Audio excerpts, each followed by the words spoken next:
বাংলাদেশ জাতীয়তাবাদী দলের চেয়ারপারসন দেশনেত্রী বেগম খালেদা জিয়া অসুস্থ অবস্থায় এবার কেয়ার হসপিটালে চিকিৎসাধীন আছেন গত 23শে নভেম্বর দিবাগত রাত্র থেকে। আজ 6ই ডিসেম্বর আমরা ওই দিন প্রেস ব্রিফিংয়ে আপনাদেরকে বলেছিলাম যে মেডিকেল বোর্ডের পরামর্শক্রমে আমরা হয়তো ওনাকে দেশের বাইরে নিয়ে যাওয়ার জন্য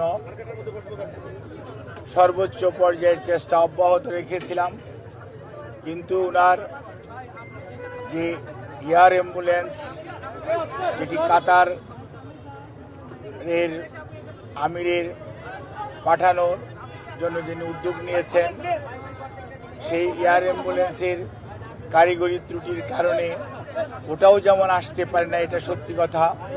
অন্যদিকে মেডিকেল বোর্ডের সদস্যগণ জরুরিভাবে মেডিকেল বোর্ডের সভা করে এবং একসাথে বসে সিদ্ধান্ত নিয়েছিল যে ওই মুহূর্তে ওনার ফ্লাই করার সঠিক হবে না।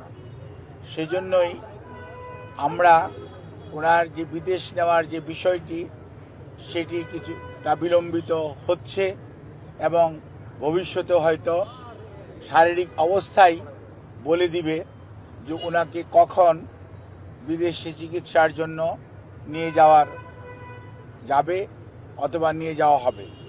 কাজেই এখন আমাদের মেডিকেল অ্যাম্বুলেন্স সবসময়ই প্রস্তুত আছে, কিন্তু প্রস্তুত থাকলেও সর্বোচ্চ পর্যায়ে দেশনেত্রী বেগম খালেদা জিয়ার সুচিকিৎসা এবং ওনার সেফটি অ্যান্ড সিকিউরিটি অর্থাৎ চিকিৎসাগত দিক থেকে এইটি অত্যন্ত প্রাধান্য পাচ্ছে সর্বত্রই।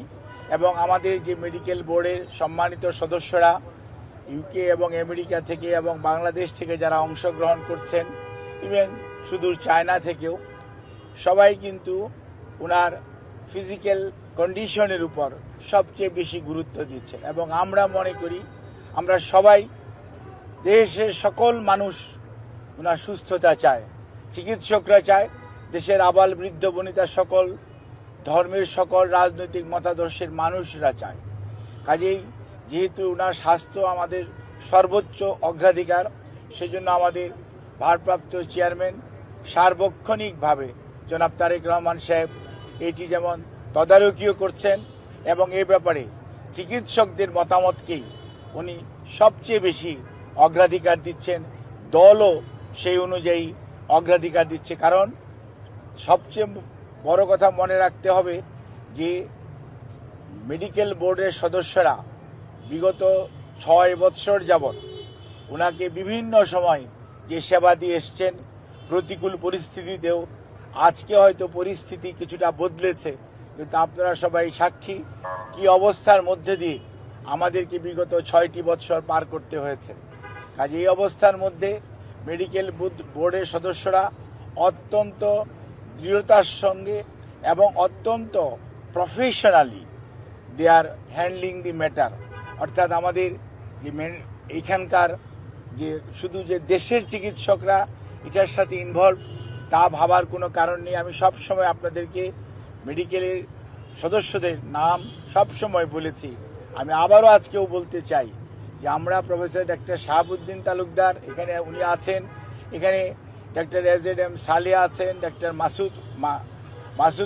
মাসুম কামাল আছেন এবং ডক্টর জিয়াউল হক আছেন, ডক্টর জাফর ইকবাল আছেন এবং সেই সাথে আমাদের ব্রিগেডিয়ার সাইফুল ইসলাম আছেন এবং এর বাইরেও ডক্টর সিজান অর্থাৎ লুৎফুল আজিজ উনিও আছেন, professor AQM Mohsin, professor doctor Shamsul Arifin এবং ওনার প্রধান চিকিৎসক ডক্টর ফখরুদ্দিন মোহাম্মদ সিদ্দিকী এবং doctor professor doctor Nuruddin Ahmed, ইনারা বাংলাদেশ থেকে আছেন। এর বাইরেও সব সময় ওনার চিকিৎসার ব্যাপারে জন পেট্রিক কেনেডি এবং জেনিফার ক্রস এবং প্রফেসর গোল্ডস্টোন, এই 3 জন লন্ডন ক্লিনিকের চিকিৎসক, এবং প্রফেসর ডক্টর রিচার্ড, উনি হচ্ছে লন্ডন ব্রিজ হসপিটাল অর্থাৎ আপনার কিংস কলেজের উনি প্রফেসর, উনি আছেন।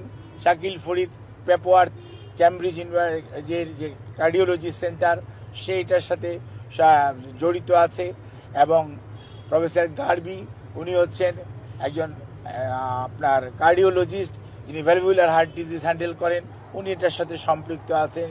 এবং ইউএসএ থেকে প্রফেসর হাবিবুর রহমান লুলু এবং professor John Hamilton, professor doctor Hamid র, professor doctor Rafiquddin Ahmed, professor doctor জর্জিস,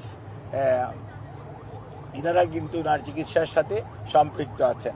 কাজেই সব সময় এই চিকিৎসার সমন্বয়ের জন্য ডক্টর জুবাইদা রহমান, উনি আগে লন্ডনে ছিলেন, গতকালকে উনি এসছেন, এবং উনিও সার্বক্ষণিকভাবে এই চিকিৎসা মেডিকেল বোর্ডের সকাল বিকাল যে মেডিকেল বোর্ড বসে পরামর্শ করে সেই সমস্ত বিষয়ে উনি অংশগ্রহণ করেন, এবং সার্বিকভাবে ওনার পরিবারের সদস্যদের মধ্যে বিশেষ করে সৈয়দ আশরাফুল্লাহ রহমান এবং শামীম ইস্কান্দার সাহেব সহ পরিবারের সদস্যরাও এই মেডিকেল বোর্ডের সভা বসার পরবর্তীতে তাদেরকেও এবং আমাদের ভারপ্রাপ্ত চেয়ারম্যান জনাব তারেক রহমান সাহেবকে, আমাদের দলের মহাসচিব মির্জা ফখরুল ইসলাম আলমগীর সহ দলের সর্বোচ্চ পর্যায়ে নেতৃবৃন্দকে যথাযথভাবে অবহিত করে রাখা হয়েছে। কাজে ওনার চিকিৎসার ব্যাপারে বিভিন্ন ধরনের সোশ্যাল মিডিয়াতে, আমি তো সোশ্যাল মিডিয়া দেখার সুযোগ হয় না, আমি দেখিও না, কিন্তু কোনো কোনো সময় অনেক গুজব শোনা যাচ্ছে বা অনেকে বেড়ায়। আমি সবাইকে অনুরোধ করব, দয়া করে দেশনেত্রীর এর প্রতি যদি আপনাদের শ্রদ্ধা এবং ভালোবাসার নিদর্শন স্বরূপ বিনীতভাবে অনুরোধ করব, আপনারা দয়া করে যে শোট ফ্যাক্ট এটার বাইরে কেউ গুজব ছড়িয়ে মানুষকে দয়া করে বিভ্রান্ত করবেন না, এবং শুধুমাত্র আল্লাহ রাব্বুল আলামিনের কাছে দোয়া করেন, আল্লাহর অশেষ সহমতে সব সময় উনি এসছেও প্রতিকূল অবস্থা থেকে আল্লাহ ওনাকে সুস্থ করেছেন। আপনাদের সবার দোয়ায় আমরাও এবার এবং মেডিকেল বোর্ড অত্যন্ত আশাবাদী যে এবারও ওনার যে শারীরিক জটিলতা এটা থেকে আপনাদের দোয়া এবং আল্লাহর অশেষ মেহেরবানিতে ইনশাআল্লাহ দেশনেত্রী বেগম খালেদা জিয়া সুস্থ হবেন। আর বিদেশে যাওয়ার ব্যাপারে আমাদের সর্বোচ্চ প্রস্তুতি রয়েছে। যখনই ওনাকে বিদেশ নেওয়ার জন্য মেডিকেল বোর্ড যথোপযুক্তভাবে তৈরি মনে করবেন, শারীরিকভাবে মনে হবে যে ওনাকে সেফলি ট্রান্সফার করা যাবে, কারণ মনে রাখতে হবে 12 থেকে 14 ঘন্টা যখন আপনি এয়ার ফ্লাই করবেন তখন যে হাই অল্টিটিউডে মানুষের শারীরিক যে পরিবর্তন হয় সেটির সাথে খাপ খাওয়ানো একজন অসুস্থ মানুষের পক্ষে সব সময় সম্ভব হয় না।